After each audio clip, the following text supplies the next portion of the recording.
आज की इस वीडियो में हम बात करने वाले हैं तुर्की की मालूमात की। जी हाँ दोस्तों, दज्जाल के आने से पहले तुर्की के साथ क्या होगा, तुर्की और दज्जाल का आपस में क्या ताल्लुक है और हुजूर अकरम सल्लल्लाहु अलैहि वसल्लम की पेशगोई क्या है। जी हाँ दोस्तों, बहुत ही अहम मालूमात है, लिहाजा आपसे गुजारिश है कि आप इस वीडियो को आखिर तक जरूर देखिए। दोस्तों, अगर हम हदीस पाक की रोशनी में दुनिया में मुस्तकबिल को जानने की कोशिश करें तो सारी बातें हमारी रहनुमाई फरमाती हैं कि मुस्तकबिल में इस दुनिया में इंसानियत को किन किन फितनों का और किन किन चीजों का सामना करना पड़ेगा। इन फितनों के बारे में हमें हदीस नबवी में वाज़े इशारात मिलते हैं और प्यारे दोस्तों, इन्हीं फितनों में से एक बड़ा फितना दज्जाल है।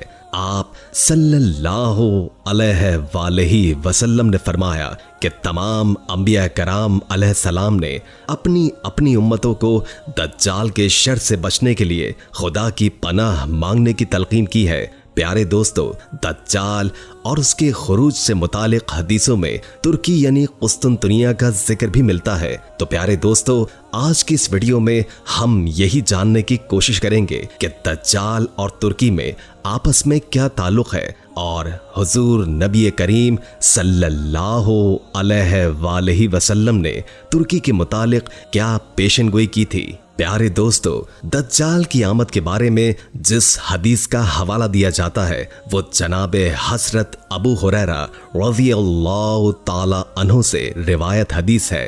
आप सल्लल्लाहु अलैहि वसल्लम ने फरमाया कि जब तक अहले रोम उम्माक और दाबिक में पड़ाव नहीं डाल देते तब तक कयामत नहीं आएगी। उम्माक और दाबिक मुल्क शाम में वाक़े है। जब मदीने से एक लश्कर उनके मुकाबले के लिए पहुंचेगा तो रोमी कहेंगे कि तुम हमारे और उनके बीच में मत आओ क्योंकि ये तो अपने दीन से फिर चुके हैं। तो फिर जवाब में मुसलमान कहेंगे, खुदा की कसम, हम अपने मुसलमान भाइयों को तुम्हारे सामने बेयारो मददगार नहीं छोड़ेंगे। फिर वो उनके साथ जंग भी करेंगे और उनमें से 1/3 पीठ फेर कर जहन्नुम का मुस्तहिक बन जाएगा और 1/3 शहादत पालेगा, जबकि 1/3 हिस्से को रोमियो के मुकाबले में फतह हो जाएगी। फिर इसके बाद मुसलमान कभी इंतशार का शिकार नहीं होंगे। आप सल्लल्लाहु अलैहि वसल्लम ने मजीद फरमाया है तो फिर मुसलमान कुस्तुनतुनिया को फतह कर लेंगे। फतह करके जब मुसलमान माले गनीमत समेटने में मसरूफ होंगे तब शैतान की झूठी आवाज आएगी कि तुम्हारे घरों में दज्जाल दाखिल हो चुका है। तो मुसलमान ये सुनकर वापस अपने घरों की तरफ पलटेंगे तो उस दौरान दज्जाल का नुज़ूल हकीकत में हो चुका होगा। आप सल्लल्लाहु अलैहि वसल्लम ने फरमाया कि दज्जाल मशरक की जमीन में है और वहीं से वो खुरूज करेगा जो कदीम ईरान का हिस्सा हुआ करता था। आपने फरमाया कि बैतुल मुक़द्दस की आबादी मदीने में खराबी का पेश खेमा साबित होगी और मदीने की खराबी जंगों का सबब बन जाएगी और जंगों का इख्तिताम कुस्तुनतुनिया की फतह पर होगा। इस सूरत हाल को देखते हुए दज्जाल के खुरूज पर मुसलमान उसके खिलाफ जंग की तैयारी करेंगे और जब मुसलमान नमाज के लिए अपनी सफ़ों को दुरुस्त करेंगे तो यही वो वक्त होगा जब अल्लाह ताला मुसलमानों की मदद के लिए हजरत ईसा इब्न मरियम अलैहिस्सलाम को आसमान से नाजिल फरमाएगा।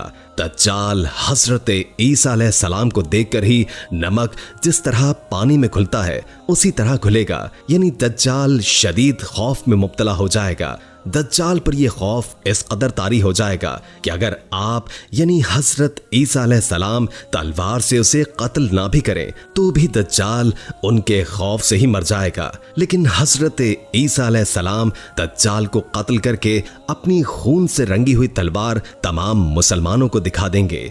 आप सल्लल्लाहु अलैहि वसल्लम की बेशतर अहादीस में तुर्कों का जिक्र मिलता है। हजरत अबू हुरैरा रज़ियल्लाहु ताला अन्हु कहते हैं कि रसूल अल्लाह ने इरशाद फरमाया कि उस वक्त तक क़यामत कायम नहीं होगी जब तक तुम ऐसी कौम से न लड़ो जिनके जूते बाल के होंगे और जब तक तुम कौम तुर्क से न लड़ोगे जो छोटी छोटी आंखों वाले, सुर्ख चेहरे वाले, चपटी नाक वाले होंगे। उनके चेहरे गोया हथौड़ों से पीटी हुई ढाल की मानंद चौड़े चपटे होंगे और उनके जूते बाल के होंगे। रसूल रसूल अल्लाह ने एक और हदीस में इरशाद फरमाया, हत्ता कि नौबत ये हो जाएगी कि एक कुत्ता या भेड़िया मस्जिद में दाखिल हो जाएगा और फिर किसी सुतून या मिंबर पर पेशाब भी कर देगा। सहाबा ने उस वक्त अर्ज किया, या रसूल अल्लाह सल्लल्लाहु अलैहि वसल्लम, ये फरमाइए उस वक्त मदीने के फल किस काम आएंगे?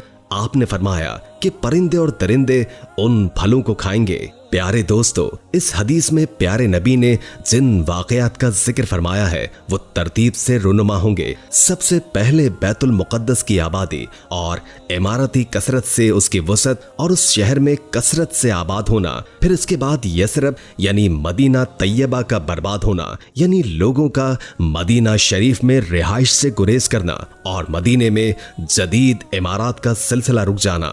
सैयदना अबू हुरैरा रज़ियल्लाहु ताला अन्हु से रिवायत है कि रसूल अल्लाह सल्लल्लाहु अलैहि वसल्लम ने फरमाया, तुमने एक शहर से मुतालिक सुना है कि उसकी एक जानिब खुश्की है और एक जानिब समंदर है? तो सहाबा कराम ने फरमाया, हाँ या रसूल अल्लाह सल्लल्लाहु अलैहि वसल्लम। तो रसूल अल्लाह ने फरमाया कि उस वक्त तक क़यामत कायम नहीं होगी जब तक बनु इसहाक के 70,000 लोग उसको फतह न कर लें। जब वो वहां पर पहुंच कर उतरेंगे तो वो किसी भी तरह का कोई असलहा इस्तेमाल नहीं करेंगे और न ही कोई तीर अंदाजी करेंगे। वो कहेंगे, ला इलाहा इल्लल्लाह हु अल्लाहु अकबर। तो शहर की जानिब का एक इलाका फतह हो जाएगा। एक साहबी रसूल फरमाते हैं कि जहां तक मुझे मालूम है कि आपने ये फरमाया है कि समंदर वाली जगह फतह हो जाएगी। फिर वो दूसरी बार कहेंगे, ला इलाहा इल्लल्लाहु हु अल्लाहु अकबर। तो उसकी दूसरी जानिब भी फतह हो जाएगी। फिर वो तीसरी बार भी यही कहेंगे तो ये शहर उनके लिए खुल जाएगा और वो इसमें दाखिल हो जाएंगे और माले गनीमत भी हासिल कर लेंगे। जिस वक्त वो माले गनीमत तकसीम कर रहे होंगे तो कोई उन्हें पुकार कर कहेगा कि दज्जाल निकल आया है। तो मुसलमान हर चीज को छोड़कर अपने घरों को लौट आएंगे। तो प्यारे दोस्तों, इन अहादीस से ये वाज़ेह होता है कि तुर्की को बिना किसी जिद्दोजहद के और बगैर किसी खून खराबे के फतह किया जाएगा और ये तकबीरें कुस्तुनतुनिया में ही बुलंद की जाएंगी।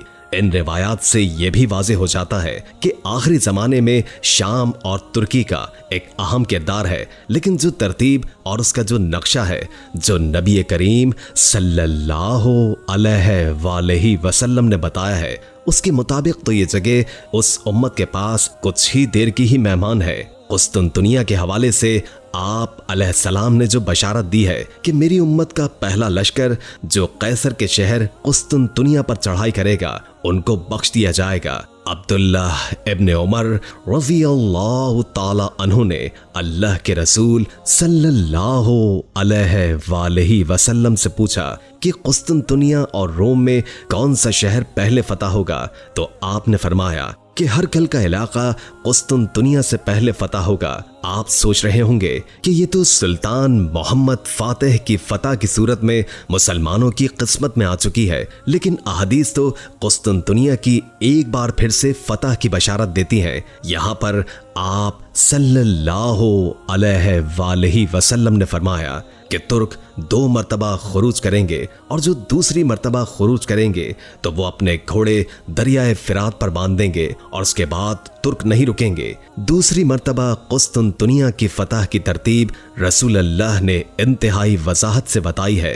हजरत माज बिन जबल रज़ियल्लाहु ताला अन्हु ने फरमाया है कि रसूल अल्लाह ने फरमाया कि बैतुल मुक़द्दस की आबादी, मदीना की बर्बादी, जंग अजीम की शुरुआत हो जाएगी। ये मुआरका शुरू हुआ तो कुस्तुनतुनिया फतह हो जाएगा और जब कुस्तुनतुनिया फतह होगा तो दज्जाल का खुरूज भी होगा। और फिर आपने अपना हाथ हजरत मास की रान पर मारा और फरमाया कि ये ऐसे ही यकीनी है जैसे तुम्हारा यहाँ पर मौजूद होना यकीनी है। अल्लाह पाक हमें हर किस्म के फितनों से महफूज फरमाए, आमीन। दोस्तों हम उम्मीद करते हैं कि आपको हमारी आज की ये वीडियो जरूर पसंद आई होगी। अगर वीडियो अच्छी लगी हो तो लाइक करके हमारे चैनल को सब्सक्राइब कर दीजिए और कमेंट करके अपनी आरा से भी आगाह कीजिए और बेल आइकॉन को क्लिक कर दें ताकि हमारी नई आने वाली वीडियोस का आपको पता चलता रहे। अगर जिंदगी रही तो एक और वीडियो के साथ इंशाअल्लाह हाजिर होंगे। अभी हमें इजाजत दीजिए। अल्लाह हाफिज।